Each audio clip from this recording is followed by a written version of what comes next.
बिस्मिल्लाहिर्रहमानिर्रहीम। अस्सलाम वालेकुम students and viewers. Sir Zafar YouTube के ट्विटर चैनल से टॉपिक हमारा आज मैक्रो इकोनॉमिक्स में अफरात ज़र के नताइज, अफरात ज़र के असरात, इसको आप फ़ायदे और नुकसान भी कह सकते हैं। स्टूडेंट, बहुत सारे लोग ये बात सोच रहे होंगे कि क्या अफरात ज़र और महंगाई का कोई फ़ायदा भी है। यकीनन कुछ लोगों के लिए महंगाई का फ़ायदा भी हुआ करता है। गो के महंगाई का फ़ायदा सब नहीं उठा सकते।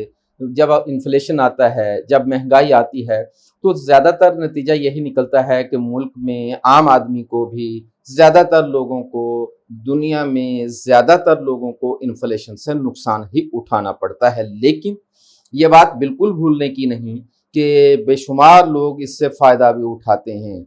इसी फ़ायदे और नुकसान को ही दरअसल इफ़ेक्ट्स ऑफ इन्फ्लेशन का नाम देते हैं हम। तो स्टूडेंट, आज हमारा यही टॉपिक है कि इन्फ्लेशन से फ़ायदा किसको होता है और इन्फ्लेशन से नुकसान किसको होता है, क्या असरात मुरतब होते हैं, क्या नताइज निकलते हैं अगर मुल्क में इन्फ्लेशन हो जाए। तो टॉपिक को आगे बढ़ाने से पहले आपको रिमाइंड करवा दूं कि चैनल को सब्सक्राइब करना है, बेल आइकॉन को ज़रूर प्रेस करना है, शेयर और लाइक भी कर दिया करें। और हमारा चैनल शब रोज़ आपकी इल्म में इजाफे की काविश में मसरूफ़ है और उम्मीद करते हैं कि हमारी इस काविश से आपको फ़ायदा भी हो रहा है। तो चलिए स्टूडेंट, टॉपिक की जानिब।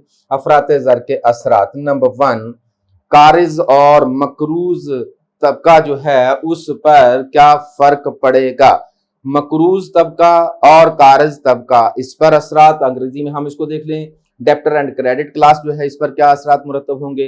फिर नंबर 2 पर है तनख्वाहदार तबका या मजदूर तबका या डेली वेजेस वाला तबका जो है, इसको देखेंगे हम।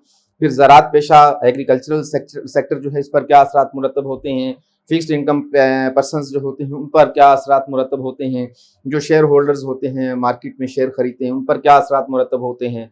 सनतों पर क्या असरात होंगे, तकसीम दौलत पर क्या असरात पड़ेंगे, हुकूमत पर, तवाज़ुन अदायगी पर। तो ये हमारे मौज़ूआत हैं आज के। इसके अलावा भी तो चंद एक हैं, जिस तरह कि इन्फ्लेशन आए तो देखा ही गया है कि मुआशरती बुराइयां बढ़ जाती हैं। क्यों बढ़ जाती हैं, तो एंड पर थोड़ी सी बात करेंगे हम। नंबर 1, कारिज और मकरूज तबका या मकरूज और कारिज तबका। सबसे पहले तो बात यह है कि हम कारिज किसको कहते हैं और मकरूज। जो आदमी कर्जा लेगा, जो आदमी कर्जा लेगा वो मकरूज होगा और जो आदमी कर्जा दिया करता है वो कारिज होता है। अब जब इन्फ्लेशन आ जाए, जब मुल्क में महंगाई आ जाए, तो ये जो मकरूज तबका है ये फायदे में जाता है और कारिज तबका नुकसान में जाता है। हैरान कुन बात है स्टूडेंट, आम आदमी तो समझ नहीं सकता इस बात को। जब आप इसकी डीप रूट चेक करेंगे तभी जाके पता चलेगा कि कैसे हो सकता है कि जो कर्जा दे रहा है वो नुकसान में चला जाए और जो कर्जा ले रहा है जो फायदे में चले। मिसाल के तौर पर मैं कहता हूं, मैं किसी आदमी से कहता हूं कि मुझे 80,000 रुपया या 70,000 रुपया मैं कर्जा लेता हूं, किससे मैं फर्ज कर लेता हूं। तो मैंने जब 70,000 रुपया कर्जा मांगा किसी से, तो उस शख्स ने मुझे ये कहा कि सर मैं 70,000 रुपए का एक बाइक लेना चाहता हूं, मैं 70,000 रुपए की एक मोटरसाइकिल लेना चाहता हूं। आप 70,000 रुपए की मोटरसाइकिल मैं थोड़ा सा लेट कर देता हूं, थोड़ा सा देर से खरीद लूंगा और मैं 3 महीने 4 महीने बाद बाइक खरीद लूंगा, आप 70,000 मुझसे कर्जा ले ले। तो मैंने 70,000 रुपया कर्जा ले लिया, उसने 70,000 कर्जा दे दिया, मैं मकरूज ठहरा और वो कारिज ठहरा। स्टूडेंट, 5 महीने के बाद, 6 महीने के बाद जब मैं 70,000 रुपया लौटाने गया उसे, तो उसको 70,000 रुपया ही पे करने हैं ना मैंने वापस, एक्स्ट्रा तो देने नहीं दिया, तो वो इंटरेस्ट में आ जाएगा। तो मैंने 70,000 रुपये उसको दिए, तो उसने 70,000 रुपये लेकर मार्केट में गया बाइक खरीदने के लिए, क्योंकि उसने बाइक खरीदनी थी। और जब 4 महीने 5 महीने पहले वो बाइक खरीदने गया तो उस वक्त वो बाइक 70,000 रुपीज की आ रही थी। आज वो मार्केट में गया तो उन्होंने कहा कि सॉरी अब ये 75,000 की है। तो यूं अगर वो उस वक्त खरीद लेता तो इस 70,000 रुपए में उसकी बाइक आ जाती। आज वो 70,000 रुपए में बाइक खरीदने के काबिल ना रहा। इसका मतलब ये हो उसने मुझे कर्जा दिया, नुकसान में भी ठहरा। ये इन्फ्लेशन की वजह से है, ये इन्फ्लेशन की वजह से है। और अगर कीमतें सस्ती हो जाती, कीमतें कम हो जाती तो वो फायदे में चला जाता। जाहिर है कि आप वो मोटरसाइकिल खरीदता तो आप वो मोटरसाइकिल सस्ती हो गई है, अब वो मिलती उसको 60,000 की। उसने मुझे कर्जा देकर मुझ पर मेहरबानी भी कर दी और यूं 3 महीने बाद वाला मॉडल भी मिल गया मोटरसाइकिल का और 10 रुपए की बचत, 10,000 रुपए की बचत भी हो गई। तो यूं जब कीमतें बढ़ती हैं तो हमारा कारिज तबका नुकसान में जाएगा, मकरूज तबका फायदे में जाएगा। अब मकरूज तबका फायदे में कैसे चला गया, कारिज तो समझ में आ गया हमारे, मकरूज कैसे फायदे में चला गया। मैंने 70,000 रुपीज लिए, अब मैंने 70,000 रुपीज का गोल्ड खरीद के रख लिया। 4 महीने के बाद उसने मुझे कहा कि मुझे 70,000 रुपए वापस कर दो। मैं सुनार के पास गया, वो गोल्ड महंगा हो चुका था। अब उसने गोल्ड वो 80,000 रुपए का ले लिया मुझसे सुनार ने। मैंने 80,000 रुपए का गोल्ड बेचा और 80,000 रुपए में से 10,000 अपनी पॉकेट में डाले, 70,000 रुपए जो उसको वापस कर दिए। यूं मैंने कर्जा भी ले लिया और वापस लौटा भी दिया, 10,000 का मुनाफा भी मिल गया मुझे। तो यूं मकरूज तबका फायदे में जाया करता है, कारिज नुकसान में जाया करता है इन्फ्लेशन की सूरत में। और अगर चीजें की कीमतें कम हो जाए, ये भी चांस होता है ना कि कीमतें कम हो जाए, सोने की कीमत कम हो जाए। अगर कम हो जाए तो फिर उलट हो जाएगा सारा कुछ। नंबर 2 पे चलते हैं स्टूडेंट, तनख्वाहदार तबका, ये बड़ा लॉस में जाता है। जितने भी fixed salaried fixed income persons हैं वो सारे नुकसान में जाएंगे। क्यों? मिसाल के तौर पर मैं कहता हूं कि आप एक जॉब करते हैं और आप तनख्वाह लेते हैं, मैं मिसाल के तौर पर तनख्वाह लेते हैं आप 20,000 रुपए, तो 20,000 रुपए में आपका घर चल रहा है। अब अगले महीने चीजों की कीमतें ज्यादा हो गई, आपको तो 20,000 ही मिलने हैं ना, तो आपको तो ज्यादा नहीं मिलने, लेकिन आप 20,000 में आपका राशन नहीं आएगा। यूं उसी 20,000 में राशन आ रहा था, घर चल रहा था, अब नहीं चलेगा। यूं हमारा तनख्वाहदार तबका भी नुकसान में जाएगा। डेली वेजेस भी यही होगा, रोजाना वो 1,000 रुपया कमा रहा है, 1,000 में उसका घर आराम से चल रहा होगा। लेकिन अगर कीमतें ज्यादा हो जाएं तो अब वो 1,000 रुपए में अपने घर के मामलात को टैकल नहीं कर सकेगा, इसलिए इन्फ्लेशन का उस पर भी नेगेटिव असर मुरतब होगा। उसके बाद है ज़राअत तबका। स्टूडेंट यहाँ मैं आपको ये बताता चला जाऊं कि यहाँ ज़राअत तबका से मुराद मेरी काश्तकार है, जिमींदार नहीं है। काश्तकार है, जिमींदार नहीं है। जिमींदार पर भी हम अगर बात कर लें तो वो लगान लेता है, रेंट लेता है जमीन का, वो भी लॉस में चला जाएगा। तो काश्तकार क्या करता है, ये नुकसान में चला जाता है। नुकसान में कैसे चला जाता है? 6 महीने इसने मेहनत की, 6 महीने फसलें काश्त की, 6 महीने के बाद इसको ये था कि चीजें इस भाव बिक जाएंगी और मुझे इतना पैसा मिल जाएगा। चीजें बिक गई, उसी कीमत पर बिक गई जिस पर उसने एक्सपेक्ट किया हुआ था। और ये जैसे ही चीजें बिकी, अब वो उसने सोचा कि मैं इन पैसों में अपनी बेटी की शादी करूंगा। अब चीजें महंगी हो चुकी हैं। उसका अंदाजा ये था कि मुझे 3 लाख रुपए मिल जाएगा, 3 लाख में मेरी बेटी की शादी हो जाएगी। 3 लाख तो उसको मिल गया, लेकिन 3 लाख में शादी नहीं हो रही। क्यों नहीं हो रही? कि जाहिर है कि 6 महीने पहले उसने एस्टिमेट किया, अब 6 महीने बाद वो चीजों को खरीद रहा है, यूं वो नुकसान में चला जाएगा। इसके अलावा अगर आप अजनास की बात कर रहे हैं तो खाद में इजाफा हो जाएगा, फर्टिलाइजर्स आपकी कीमतें बढ़ जाएंगी, बीज की कीमतें बढ़ जाएंगी, मजदूरी बढ़ जाएगी, तो काश्तकार हजरात भी नुकसान में चले जाएंगे। उसके बाद है हमारे पास मुकर्ररा आमदनी वाला। ये वही स्टूडेंट है कि अगर आप एक मकान है आपका और उसको आपने रेंट पे दिया हुआ है, आपके घर की गुजर बसर उसी से हो रही है, 20,000 रुपये रेंट आ रहा है, उससे आप घर चला रहे हैं। कीमतें ज्यादा हो गई, रेंट तो 20,000 ही आएगा ना, अगर बढ़ेगा तो फिर अगले साल बढ़ेगा, लेकिन इस 20,000 में घर नहीं चलेगा, अब आपका कीमतें ज्यादा हो गई। तो जितने भी मुकर्ररा आमदनी वाले हैं, ख्वाह वो तनख्वाहदार तबका हो, डेली वेजेस वाले हों, कोई भी हो जिसकी आमदनी फिक्स है किसी सूरत में भी, भले आप जमीन का लगान ही ले रहे हैं, तो ये सारे के सारे लोग भी सीरियसली नुकसान में जाएंगे। उसके बाद है हिस्सेदार तबका, ये फायदे में चला जाएगा स्टूडेंट। ये शेयर होल्डर्स कैसे फायदे में चले जाते हैं? मिसाल के तौर पर आपने एक शेयर खरीदा और उसकी शेयर की कीमत इस वक्त जो है वो 100 रुपी है। कीमतें ज्यादा हो गई तो शेयर्स की कीमत भी तो ज्यादा होगी ना। जब चीजें महंगी होंगी तो शेयर्स भी उस कंपनी के महंगे हो जाएंगे, बल्कि सारी कंपनीज के महंगे हो जाएंगे। तो आपने 100 रुपए का शेयर खरीदा, 2 महीने बाद जब आप उसको बेचने जा रहे हैं तो वो शेयर जो हो 110 रुपए का हो चुका है। पर शेयर आपको 10 रुपए बच रही हैं, एक्स्ट्रा मिल रही हैं। और अगर कीमतें कम हो जाएं तो ये फिर इसके भी यहाँ भी उलट हो जाएगा। 100 रुपए का शेयर खरीदा, 90 में बेचना पड़ जाएगा, लॉस में चले जाएंगे। तो जब कीमतें बढ़ती हैं तो हमारा शेयर होल्डर तबका जो है ये भी फायदे में जाएगा। उसके बाद है सनती तबका, बहुत फायदे में जाता है। सनत के साथ तिजारत मिला लें तो ज्यादा अच्छा है, मैं यहाँ लिख देता हूँ वैसे तिजारती तबका भी।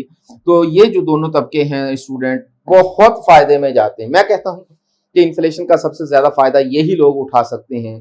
क्यों? तो फिर हम शोर भी कर रहे हैं, धरने भी दे रहे हैं, उसकी एक वजूहत अलग से वीडियो दूंगा मैं। सनती तबका कैसे, देखिए बात यह है कि जब चीजों की कीमतें ज्यादा होती हैं तो सनतकार और ताजर क्या करते हैं कि बस सीधा सीधा एक बहाना है, भाई चीजें महंगी हो गई, रॉ मटेरियल महंगा हो गया, पीछे से चीजें महंगी आ रही वगैरह वगैरह। तो जो चीज पहले 100 रुपए की थी उसमें हुकूमत ने टैक्स लगा दिया, इन्फ्लेशन आ गया, जैसे भी आ गया, वो हो गई 110 रुपए की। तो सनतकार जो है वो 110 रुपए नहीं बढ़ाएगा, उसमें 20 रुपए बढ़ा देगा वो। और फिर इसी तरीके से ताजर उसके 20 रुपए नहीं बढ़ाएगा, 50 रुपए बढ़ा के बैठ जाता है।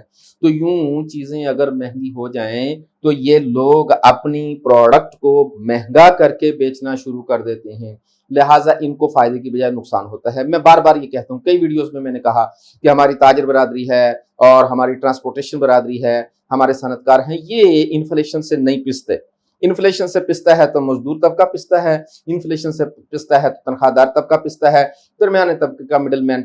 तो ये जो सनतकार, ताजर, ट्रांसपोर्टेशन के महकमे के लोग, ये इतना होंगे मुतासर थोड़े से, लेकिन इतने ज्यादा नहीं हुआ करते।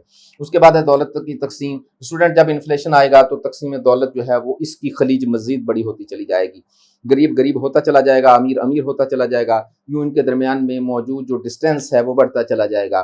पहले गरीब और अमीर का दरमियान में फर्क सिर्फ इतना सा था, अब बढ़ता बढ़ता इतना होता चला जाएगा। जाहिर है कि जब चीजें महंगी होंगी, दौलतमंद जो है उसकी आमदनी में भी इजाफा हो जाएगा। जाहिर है कि वो प्रोड्यूसर्स हजरात होते हैं ज्यादातर वो लोग, तो उनकी आमदनियों में इजाफा होना शुरू हो जाता है, और गरीब तबके का तो हाल बुरा हो जाएगा। तो मौजूदा जमाने में पाकिस्तान इन्फ्लेशन की वजह से बहुत बड़े नुकसानात में जा रहा है। दुआ भी करता हूँ और अपील भी करता हूँ कि खुदारा कौम पर रहम कीजिए। और अभी ताज़ा तरीन जो है हमारा एक मुआहिदा और हो रहा है, उसके मुताबिक हमारी बिजली की कीमतों में और इजाफा होने के चांसेस हैं। ठीक है, तो उसके बाद है हमारे पास हुकूमत। अच्छा स्टूडेंट, इन्फ्लेशन में हुकूमत फायदे में जाती है और कहीं कहीं नुकसान में भी चली जाती है। कर्जे की सूरत में देखा जाए तो हुकूमत नुकसान में चली जाएगी, टैक्स की सूरत में देखा जाए तो हुकूमत फायदे में चली जाएगी। टैक्स में कैसे फायदा होगा स्टूडेंट? देखिए, मैं फर्ज कर लेता हूँ कि हुकूमत ने किसी चीज पर जो है वो 10% टैक्स लगाया हुआ है। अफसोस के साथ कहना पड़ता है कि पाकिस्तान में कोई भी चीज ऐसी नहीं है जिस पर टैक्स जो है वो 10% हो। 17%, 24%, 34%, 40%, 50% तक टैक्स भी मौजूद है कुछ कुछ चीजों में, और कुछ चीजों में माजरत के साथ के 100% टैक्स भी मौजूद है। तो हमारी हुकूमत ने फर्ज कर लेते हैं कि जी 10% टैक्स लगाया है। अब वो चीज अगर 100 रुपए की बिकती है तो उस चीज के बदले में हुकूमत को 10 रुपए मिलेंगे। अगर वो चीज 200 रुपए की बिकनी शुरू हो जाएगी तो 10% के हिसाब से हुकूमत के खजाने में 20 रुपए जाएंगे। 300 की हो जाएगी तो हुकूमत को 30 रुपए मिलेंगे। 400 की हो जाएगी हुकूमत को 40 रुपए मिलेंगे। चूंकि प्रोग्रेसिव होता है ये, जैसे जैसे बढ़ता चला जाएगा, टैक्स का रेशियो तो बढ़ेगा नहीं, लेकिन परसेंटेज के हिसाब से फीस 100 तो बढ़ता चला जाएगा ना। तो इसलिए गवर्नमेंट को भी इन्फ्लेशन में ज्यादातर फायदा होता है, लेकिन गवर्नमेंट को एक नुकसान भी होता है। जब इन्फ्लेशन आता है तो बैरूनी कर्जों में इजाफा हो जाता है। आप देखो, अगर मौजूदा हुकूमत ने कर्जे लिए, इसमें कोई शक नहीं है, लेकिन बेशुमार कर्जे इन्फ्लेशन की वजह से ऑटोमेटिकली भी बढ़ गए। रूपी गिर गया हमारा, उसकी वजह से हमें कर्जे ज्यादा बढ़ गए। कैसे बढ़ गए, इंशाल्लाह इस पर कभी वीडियो बनाऊंगा कि ये कैसे होता है कि जब रुपये की कीमत गिरी तो हमारा ऑटोमेटिकली कर्जा, हम देखते हैं ना, कई दफा बहस होती है टीवी पर कि जी हुकूमत के कर्जे में इजाफा हो गया, पैसे की गिरावट की वजह से, रुपये की गिरावट की वजह से, डॉलर का ऊंचा हो जाना, डॉलर का ज्यादा हो जाना, उससे हुकूमती कर्जों में फर्क आता है। बिल्कुल आता है और बेशुमार आता है, बहुत ज्यादा।